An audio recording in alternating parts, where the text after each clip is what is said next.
Salam rahayu kepada Anda semuanya yang baru menonton channel Kitab Teles TV ini atau yang sudah mengikuti channel Kitab Teles TV ini dimanapun Anda berada. Semoga Anda semuanya diberikan kesehatan lahir batin, diberikan kemudahan-kemudahan serta kelancaran-kelancaran dari Gusti. Dalam kesempatan kali ini saya akan mewedarkan kawruh ilmu Jawa tentang Kitab Teles full bahasa Indonesia agar kita semua mampu mengambil pelajaran dan manfaat dari apa yang saya terangkan. Pada bab kali ini saya akan mencoba menerangkan sedikit dan ringkasannya tentang simbol-simbol makna dari angka. Angka diartikan ke dalam bahasa Jawa itu disebut angka. Angka mempunyai arti yaitu obahe ngarahe kahanane swara, atau bergeraknya atau berubahnya, mengarahnya kahanane atau keadaannya suara. Maka yang pertama kita kaji yaitu angka 1. Angka 1 itu disebut siji. Siji maknanya wis nyawiji, yaitu sudah menyatunya badan dan nyawa. Kemudian angka 2 atau loro itu bermakna lumebere onone rasa, atau mengalirnya adanya rasa. Setelah badan dan nyawa itu bersatu, maka manusia ketitipan yang namanya rasa. Kemudian angka 3 atau telu itu bermakna tetengere lumakune urip, atau simbol-simbol atau makna-makna berjalannya hidup. Maka ketika badan dan nyawa bersatu, manusia ketitipan hidup, maka itulah simbol-simbol berjalannya hidup, atau disebut hidup itu saja sudah bisa. Kemudian angka 4 atau papat itu bermakna patrape sifat. Artinya yaitu cara atau cara berjalannya sifat. Maka setelah badan dan nyawa bersatu, manusia ketitipan rasa, kemudian itulah nanti yang disebut tanda-tanda hidup. Maka manusia ketitipan juga yang namanya sifat-sifat. Sifat-sifat kita sudah tahu, setiap manusia mempunyai sifat-sifat yang berbeda. Sifat-sifat itu berasal dari juga papat, yaitu hawa 4, yaitu hawa api, hawa air, hawa angin, hawa tanah. Jadi semua unsur itu saling mempengaruhi, saling berpengaruh, maka terjadilah yang namanya sifat. Kemudian angka 5 atau 5 itu bermakna lajere isine manungso, atau lurusnya isinya manusia. Itulah isinya manusia, atau itulah isinya yang disebut manusia, lurusnya dari Gusti atau Tuhan.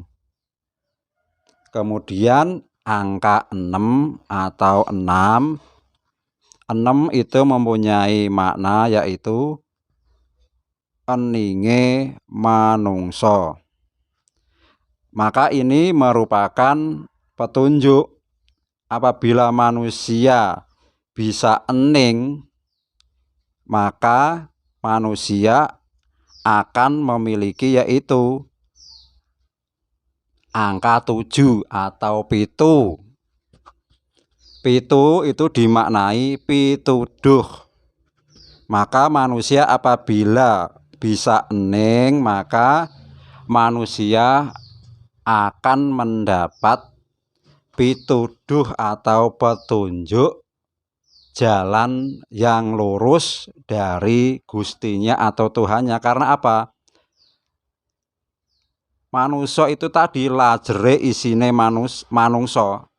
Angka 5 tadi atau 5 itu lajere isine manungso. Jadi isinya yang saya sebutkan dari angka 1 sampai 5 tadi itu merupakan lurusnya isinya manusia kepada Gusti atau Tuhan yang Maha Mencipta tadi. Bila manusia mampu ening, maka manusia berkesempatan mendapatkan petunjuk atau pituduh dari Gusti atau Tuhan yang Maha Mencipta. Kemudian angka 8 atau 8 itu bermakna wedaran onone luruse urip. Ini lanjutan dari angka 7 tadi. Angka 7 atau pitu maknanya pituduh.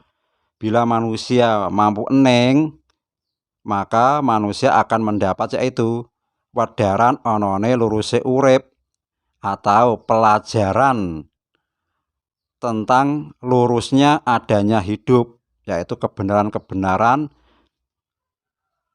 sifat-sifat utama dari Gusti atau Tuhan yang maha hidup atau kang moho urip. Maka kita lanjutkan ke angka 9 atau songo. Songo itu bermakna songo wis iso ngotongno. Jadi ini artinya sudah bisa mengosongkan.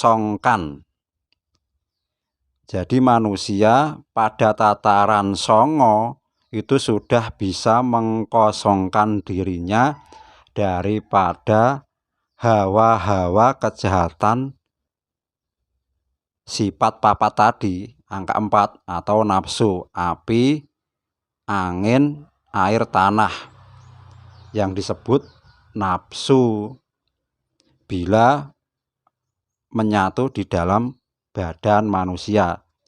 Maka manusia itu sudah mampu pada tahapan ini mengkosongkan dari kejahatan dan kepentingan hawa nafsunya. Maka dalam kasanah Jawa itu ada yang namanya menutupi hawa 9.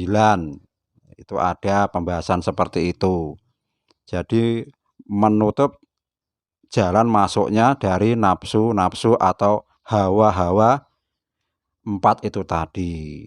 Nanti pada bab ini kita bahas pada video-video atau bab yang lainnya, karena kita khusus mengkaji angka-angka.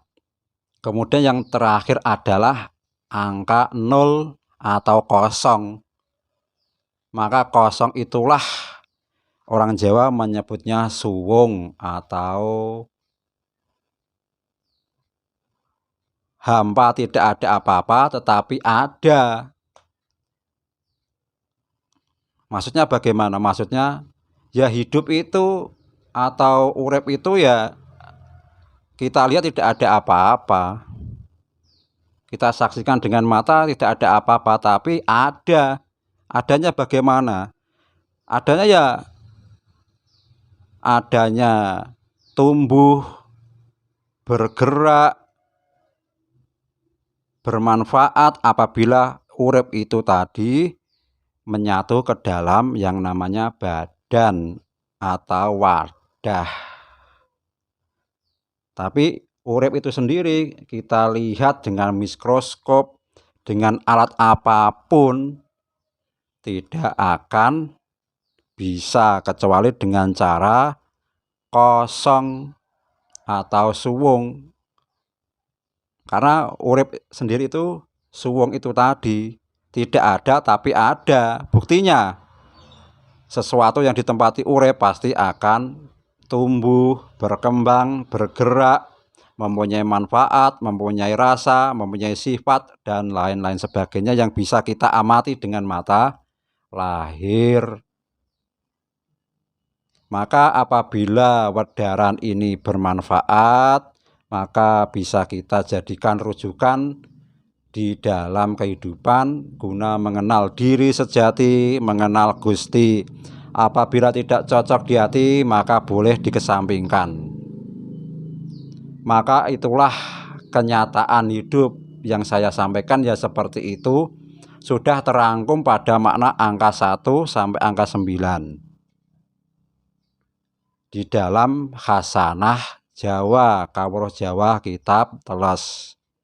Akhirnya saya sebagai manusia tentu ada salah kata, salah penafsiran yang mungkin tidak berkenan di hati. Saya mohon maaf yang sebesar-besarnya. Semoga Anda semuanya memberikan maaf yang sebesar-besarnya. Niat saya berbagi pengetahuan, berbagi wawasan sehingga kita menjadi pribadi-pribadi yang lebih baik, pribadi yang luhur, yang mengerti ajaran leluhur kita. Akhirnya salam rahayu.